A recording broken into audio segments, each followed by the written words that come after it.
Captain Corbin radio पर एक आपातकालीन कॉल प्रसारित करते हैं।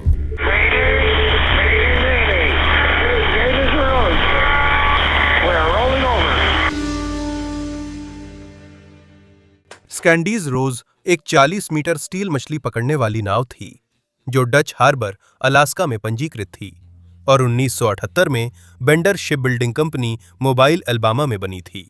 इस जहाज को बेरिंग सागर में king crab, opilio, Alaskan snow crab और पैसिफिक कॉड पकड़ने का लाइसेंस था, जिसमें स्टील के जालीदार पॉट्स इस्तेमाल होते थे। गर्मियों में यह जहाज बेरिंग सागर व अलास्का खाड़ी में सैल्मन मत्स्य उद्योग के लिए एक सहायता पोत के रूप में काम करता था। यह जहाज स्कैंडीजी रोज फिशिंग कंपनी के स्वामित्व में था, जो ब्रेमरटन, वॉशिंगटन राज्य में स्थित है, और इसे 2008 में इसके पिछले मालिक से खरीदा गया था। कंपनी का स्वामित्व 3 लोगों के बीच बटा हुआ था, जिसमें डैन मैटसन जहाज के प्रबंधक के रूप में कार्य कर रहे थे और उनके पास बहुमत स्वामित्व था। स्कैंडीज रोज की कीमत 15 मिलियन थी। ये 12 सर्वाइवल सूट, एक EPURB या emergency position indicating radio beacon और 2 लाइफ राफ्ट से लैस था। ये EPURB इस तरह से डिजाइन किया गया है कि अगर जहाज डूब जाए तो ये अपने आप तैरकर बाहर आ जाए। ये अपने आप सक्रिय हो जाता है और इसका सिग्नल दुनिया में कहीं भी उपग्रहों द्वारा पकड़ा जा सकता है। EPURB एक यूनिक आइडेंटिफिकेशन कोड के साथ डिस्ट्रेस सिग्नल भेजता है, जिसमें जहाज की जानकारी, स्थान, नाम, सर्वाइवल गियर और किनारे पर मौजूद आपातकालीन संपर्क बिंदु शामिल होते हैं। 20 जून 2019 को स्कैंडीज रोज को उनकी कंडीशन और वैल्यूएशन सर्वे रिपोर्ट मिली, जिसमें बताया गया कि जहाज की अच्छी देखभाल हुई थी और उसका विस्तृत निरीक्षण किया गया था। अप्रैल से जून 2019 तक कंडीशन और वैल्यूएशन सर्वे में जहाज की नई स्थिरता रिपोर्ट शामिल नहीं थी। स्थिरता रिपोर्ट जहाज की स्थिरता बनाए रखने के निर्देश तैयार करने में काम आती है। कितना वजन बिना जहाज की स्थिरता प्रभावित किए वितरित किया जा सकता है। स्कैंडीजी रोज अभी भी पिछली स्थिरता रिपोर्ट का उपयोग कर रहा है। मुझे नहीं पता वो रिपोर्ट कब आखिरी बार अपडेट हुई थी। 29 दिसंबर 2019 को कप्तान गैरी कॉबिन जूनियर और उनके 6 क्रू मेंबर स्कैंडीज रोज को कोडियाक के कैनरीरो से रवाना होने के लिए तैयार करते हैं। बेरिंग सागर में पॉटकॉड मछली पकड़ने का सीजन 1 जनवरी 2020 से शुरू होता है।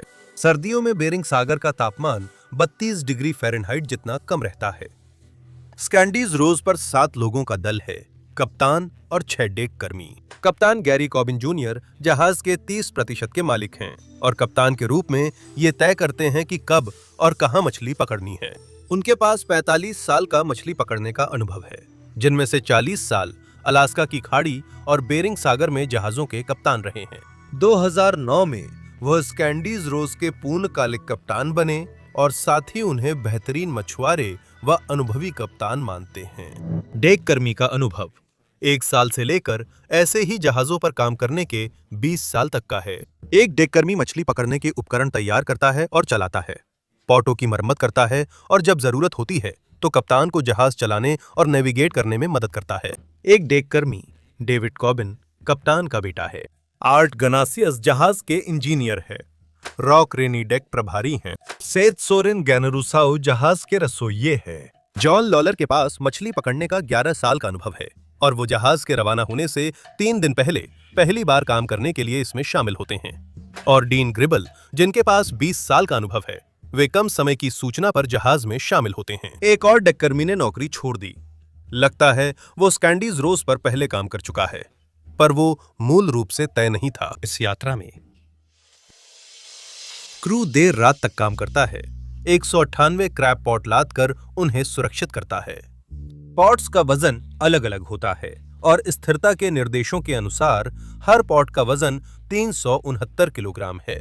पॉट्स को आगे से पीछे 9 कतारों में और एक तरफ से दूसरी तरफ 4 कतारों में रखा जाता है। ये डेक से 6 मीटर ऊपर तक जाते हैं और जहाज के पूरे मुख्य डेक की जगह घेर लेते हैं।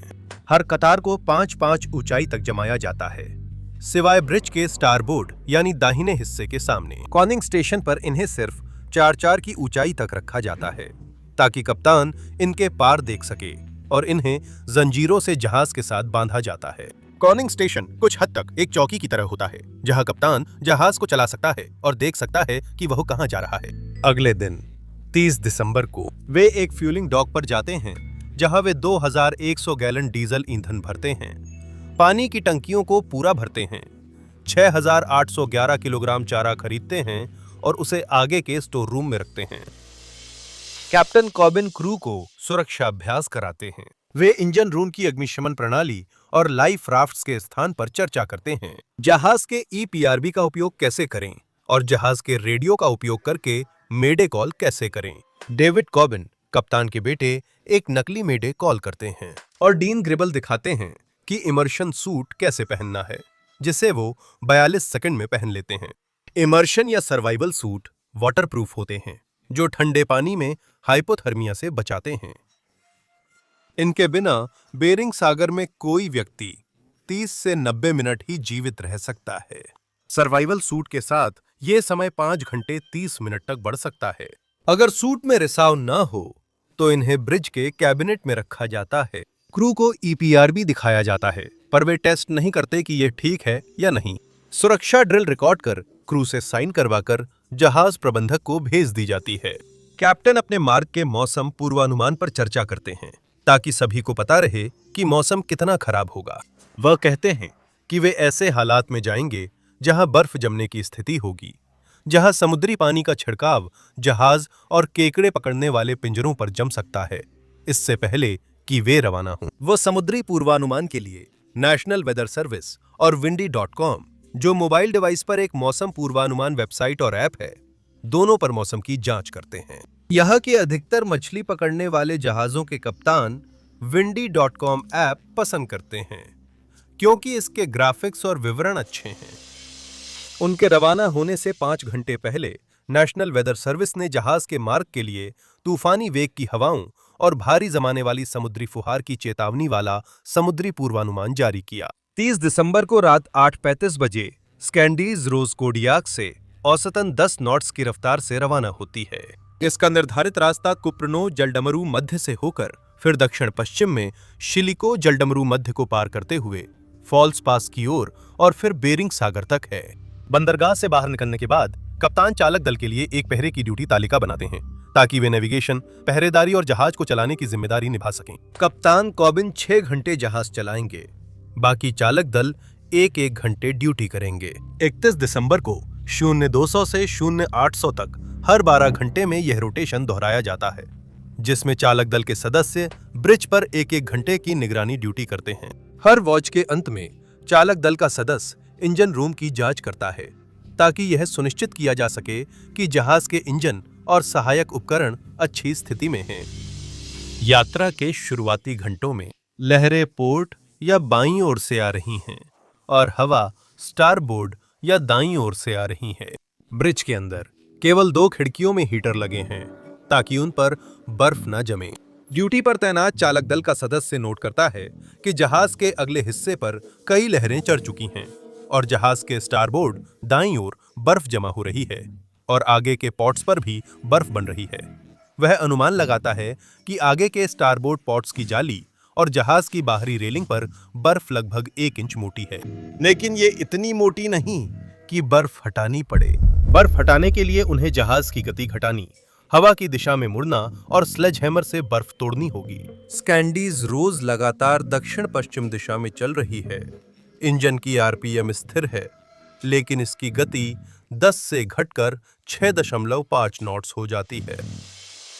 हवा और मौसम और भी खराब होता जा रहा है और बहुत सारी बौछारें उठा रहा है जो बर्फ में बदल रही हैं। शाम 7:30 बजे कप्तान रात 8 से 2 की ड्यूटी शुरू करने से पहले वॉच पर तैनात डीन ग्रिबल से बात करता है। वे खराब होते मौसम, जहाज और केकड़े पकड़ने वाले पिंजरे पर जमा होती बर्फ और स्टारबोर्ड की ओर 2 डिग्री के झुकाव के बारे में चर्चा करते हैं।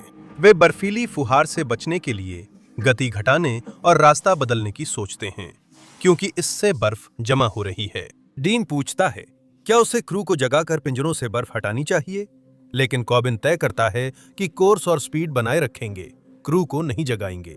उसका मानना है कि 70 नॉट की तेज हवाओं में क्रू को डेक पर बर्फ काटने भेजना सही नहीं होगा। वे जहाज के सुरक्षित पानी में पहुंचने तक इंतजार कर सकते हैं। स्कैंडीज रोज सुत्विक द्वीप के पास की हवाओं से कुछ सुरक्षा देने वाले स्थानों से लगभग 11 मील दूर है। कैप्टन कॉबिन इंजीनियर आर्ट को पोर्ट टैंकों में ईंधन ट्रांसफर करने के लिए कहते हैं। ब्रिज छोड़ने से पहले स्टारबोर्ड लिस्ट को ठीक करने के लिए डीन साफ ब्रिज की खिड़कियों से देखते हैं कि स्टारबोर्ड पॉट स्टैक्स और वेबिंग पर 2 इंच मोटी बर्फ जमी हुई है, जिससे स्कैंडीज रोज का स्टारबोर्ड साइड थोड़ा भारी हो गया है और इसी वजह से उनके पास 2 डिग्री की लिस्ट है।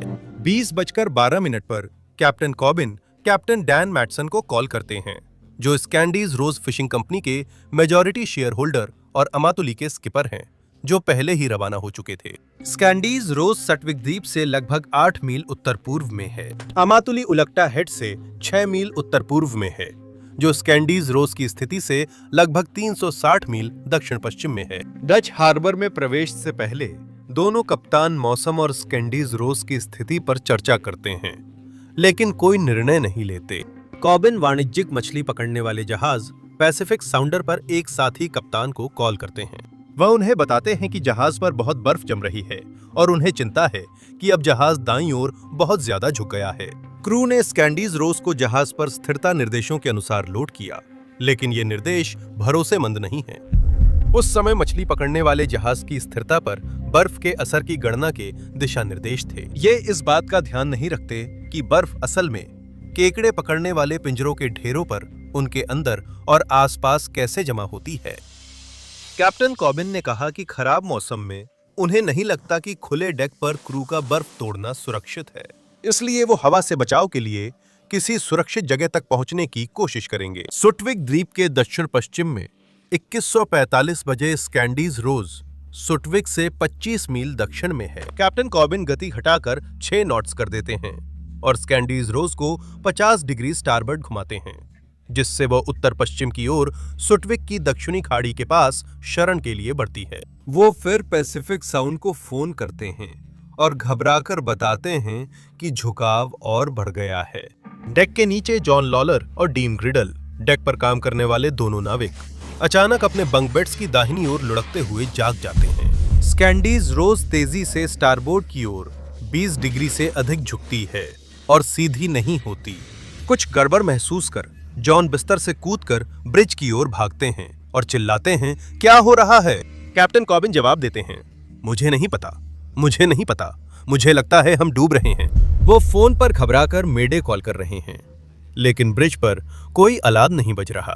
तो जॉन नीचे चिल्लाकर अपने रूम में डीन को बताता है कि नाव डूब रही है। डीन तेजी से ब्रिज पर आकर कैबिनेट से इमर्शन सूट निकालता है।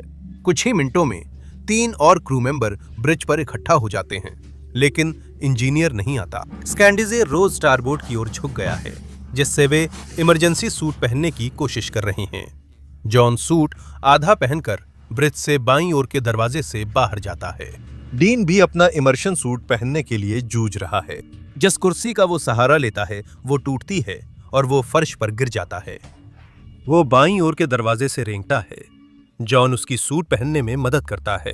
रात 21:55 बजे कॉबिन आखिरकार रेडियो पर मेडे कॉल प्रसारित करता है।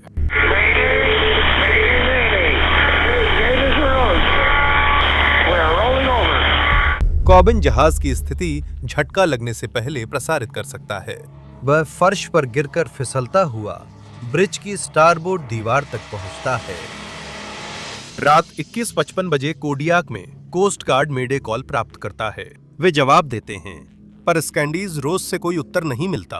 कोस्ट गार्ड तुरंत जूनो में coast guard district 17 command centre को एक संकटग्रस्त जहाज की सूचना देता है, जहाज का नाम और स्थान बताते हुए। डिस्ट्रिक्ट 17 ये जानकारी कोस्ट गार्ड सेक्टर को भेजता है। एंकरेज में 22:08 पर Anchorage coast guard command centre air station Kodiak को एक MH-60 जेहॉक रेस्क्यू हेलीकॉप्टर भेजने का आदेश देता है। कई कोशिशों के बाद स्कैंडीज रोज को रेडियो किया जाता है, पर जवाब नहीं मिलता। कोस्ट गार्ड आपातकालीन प्रसारण जारी कर क्षेत्र के जहाजों से सतर्क रहने और देखी गई चीजों की सूचना देने का अनुरोध करता है। वे मछली पकड़ने वाले जहाज रफ एंड रेडी को कॉल करते हैं, जो स्कैंडीज रोज की आखिरी स्थिति से 25 मील पश्चिम में लंगर डाले हैं। मौसम की वजह से रफ एंड रेडी मदद नहीं कर सकता। ब्रिज के बाईं ओर वाले दरवाजे के बाहर जॉन और डीन दूसरों पर चिल्लाते हैं कि वे डेक पर आ जाएं, जल्दी। स्कैंडीज रोज धीरे धीरे स्टारबोर्ड की ओर करीब 45 डिग्री तक झुक जाती है और फिर बिजली चली जाती है। वे सुन सकते हैं कि बाकी क्रू मदद के लिए चिल्ला रहे हैं जब वे बाहर निकलने की कोशिश कर रहे हैं। जॉन और डीन ब्रिज के अंदर फंसे क्रू तक फेंकने के लिए रस्सी ढूंढते हैं, लेकिन सभी रस्सियां जमी हुई और ठोस हैं। डेविड कॉनन, कप्तान के बेटे, बाईं ओर के दरवाजे पर इमरजेंसी सूट पहनकर पिता का इंतजार करते हैं, जो बाहर निकलने की कोशिश में है। फिर स्कैंडीज रोज झुक जाता है और डूबने लगता है। जॉन और डीन ऊंची तरफ बने रहने की कोशिश करते हैं, लेकिन एक लहर उन्हें पलटी नाव से बर्फीले पानी में बहा देती है। डीन नाव की ओर मुड़ता है और देखता है कि उसका अगला हिस्सा पानी से सीधा ऊपर है। फिर वो गायब होकर बाकी क्रू मेंबर्स को भी साथ ले जाता है। बर्फीले पानी में गायब होते ही जॉन और डीन 9 मीटर ऊंची लहरों और 45 नॉट की तेज हवाओं में अलग हो जाते हैं जब स्कैंडी रोज डूब जाती है। व्हील हाउस की छत पर लगे लाइफ राफ्ट्स 4 मीटर की गहराई पर अपने आप रिलीज हो जाते हैं। लाइफ राफ्ट्स जहाज से 30 मीटर रस्सी से जुड़े रहते हैं। इसे पेंटर कहते हैं। जैसे ही ये पूरी लंबाई तक खिंचता है, ये लाइफ राफ्ट के संपीड़ित कार्बन डाइऑक्साइड सिलेंडरों को सक्रिय कर राफ्ट को अपने आप फुला देता है। ईपीआरबी भी राफ्ट्स की ही गहराई पर रिलीज होता है। डीन को लाइफ राफ्ट्स में से एक की रोशनी करीब 15 मीटर दूर दिखती है। अपने इमर्शन सूट में तैरकर वह लहर के सहारे लाइफ राफ्ट तक पहुंचता है और चढ़ जाता है। फिर दूसरों को बुलाने के लिए चिल्लाता है। जॉन डीन की आवाज सुनता है, उसकी ओर तैरता है और 20 मिनट बाद वे फिर मिल जाते हैं। उफनते पानी में लाइफ राफ्ट में बाढ़ आ जाती है, जबकि लाइफ राफ्ट में 1 मीटर से ज्यादा पानी भरा हुआ है। ये तैर रहा है और पानी इसे उफनते समुद्र में स्थिर रखता है। डीन और जॉन बर्फीले पानी में हैं, लेकिन उनके सूट शरीर की गर्मी बनाए रखते हैं, जिससे वे ठंड सह सकते हैं। 10 मिनट बाद बेड़े की लाइट अंधेरे में बुझ जाती है। वे दूसरे लाइफ राफ्ट की रोशनी देखते हैं। वे उसकी ओर तैरना चाहते हैं, लेकिन पहले से ही गीले, ठंडे और उछलते डोलते लाइफ राफ्ट में जिंदा रहने के लिए जूझ रहे हैं। इसलिए स्थिति का आकलन करने के बाद वे जोखिम न लेने का फैसला करते हैं। कुछ समय बाद वे इमर्शन सूट के भारी दस्ताने पहने हुए राफ्ट के दरवाजे के पास कसकर बंधा आपातकालीन सर्वाइवल पैक ढूंढ लेते हैं। वे सर्वाइवल पैक खोलने की कोशिश करते हैं, तभी ऊपर हेलीकॉप्टर की आवाज आती है। वे सर्वाइवल पैक से जल्दी फ्लेयर्स फायर कर उसका ध्यान आकर्षित करते हैं। सारी फ्लेयर्स इस्तेमाल करने के बाद भी वे अब भी कोई रेस्क्यू क्राफ्ट देख नहीं पाते। ये तो बस हवा है जो कोडियाक एयर स्टेशन पर उन्हें धोखा दे रही है। दूर दराज जगह और खराब मौसम के कारण रेस्क्यू ऑपरेशन की योजना और जटिल हो जाती है, जिससे जेहॉक बचाव हेलीकॉप्टर की उड़ान में देरी होती है। अतिरिक्त उड़ान योजना की जरूरत होती है और विमानकर्मी हेलीकॉप्टर में अतिरिक्त ईंधन भरते हैं ताकि उसकी उड़ान सीमा और खोज का समय बढ़ सके। रात 11:30 बजे इमरजेंसी कॉल के 90 मिनट से भी ज्यादा समय बाद rescue helicopter air station Kodiak से सर्च और रेस्क्यू के लिए उड़ान भरता है। कुछ देर बाद district 17 command centre coast guard cutter Mellon को डच हार्बर के पास पेट्रोलिंग से हटाकर स्कैंडीज रोज की आखिरी ज्ञात जगह भेजता है। मेलन के पहुंचने का अनुमानित समय 16 घंटे से भी ज्यादा बाद का है। एयरबेस एल्मेंटन रिचर्डसन एंकोरेज से एक C-130 विमान को खोज में सहायता और संचार रिले प्लेटफॉर्म के रूप में तैनात किया जाता है। कठोर मौसम की वजह से कोस्ट गार्ड हेलीकॉप्टर पायलटों को बादलों के नीचे 91 मीटर की ऊंचाई पर उड़ान भरनी पड़ती है, जहां दृश्यता आधे मील से भी कम है। द्वीपों के चारों ओर तेज हवाएं गंभीर अशांति और डाउनड्राफ्ट्स पैदा करती हैं, जिससे दोनों पायलटों को हेलीकॉप्टर संतुलित रखने में संघर्ष करना पड़ता है। 0200 बजे 2.5 घंटे और 170 मील की उड़ान के बाद MH-60 जेहॉक हेलीकॉप्टर में डे निर्देशांकों पर पहुंचता है। लहरें 6 से 9 मीटर ऊंची हैं, हवाएं 35 से 50 नॉट्स की रफ्तार से चल रही हैं और भारी बारिश व बर्फबारी हो रही है। स्कैंडीज रोज का ईपीरियोर 48 घंटे तक काम करने की क्षमता रखता है। कोस्ट गार्ड को सिग्नल नहीं मिला, इसलिए वे लोकेट नहीं कर पा रहे हैं। राहत हेलीकॉप्टर खोज शुरू करता है। जहाज किसी भी जीवित व्यक्ति या मलबे के फैलाव को ढूंढने के लिए वे लाइफ राफ्ट ढूंढते हैं और जांच के लिए रेस्क्यू स्विमर भेजते हैं, लेकिन वह खाली मिलता है। लाइफ राफ्ट पर चढ़ने के 4 घंटे बाद जॉन और डीन को इंजन की आवाज सुनाई देती है और जो उन्हें किसी जहाज की मस्तूल लाइट लगती है वो दिखती है।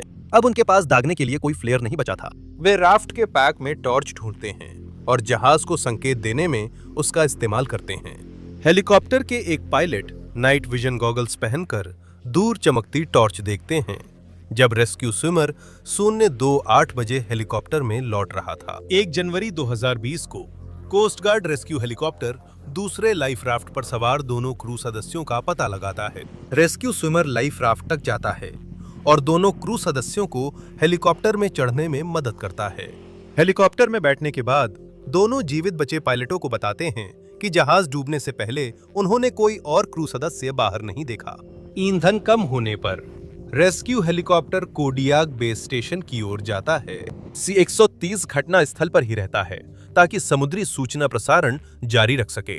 MH-60 जेहॉक और C-130 से कोस्ट गार्ड कमांड सेंटर को जीवितों के निर्देशांक भेजे जाते हैं। कोस्ट गार्ड एक खोज पैटर्न बनाता है और अगले हेलीकॉप्टर को निर्देशांक भेजता है, लेकिन जो स्थान की जानकारी भेजी जाती है वह गलत होती है। कोडियाक जाते समय पायलट ईंधन बचाने को सहायक पावर यूनिट बंद कर देता है, जिससे हीटिंग भी बंद हो जाती है। बचे लोग और क्रू को ठंडे कंपार्टमेंट में उड़ान खत्म होने तक इंतजार करना होता है। 03:24 बजे दूसरा MH-60 एयर स्टेशन कोडियाक से उड़ान भरता है ताकि अन्य बचे हुए लोगों की तलाश जारी रखी जा सके। 03:40 बजे मेडे कॉल के 6 घंटे बाद पहला MH-60 जिसमें 2 बचे हुए लोग हैं एयर स्टेशन कोडियाक पर उतरता है, जहां डीन और जॉन को एक इंतजार कर रही एम्बुलेंस में ट्रांसफर किया जाता है और उन्हें हाइपोथर्मिया के इलाज के लिए स्थानीय अस्पताल ले जाया जाता है।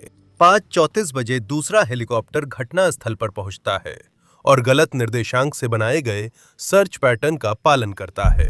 जो निर्देशांक भेजे गए हैं वे मेडे ट्रांसमिशन की जगह से 78 मील उत्तर में हैं। 06:40 बजे हेलीकॉप्टर घटना स्थल से लौटकर बेस जाता है। तभी खोज और बचाव कमान को अपनी गलती का एहसास होता है। सभी आगे की खोजों को मेडे कॉल के निर्देशांक और 1 जनवरी को लाइफ राफ्ट के अपडेटेड निर्देशांक के आधार पर सही और अपडेटेड खोज क्षेत्र दिया जाता है। कोस्ट गार्ड MH-60 हेलीकॉप्टर वहां खोज जारी रखते हैं।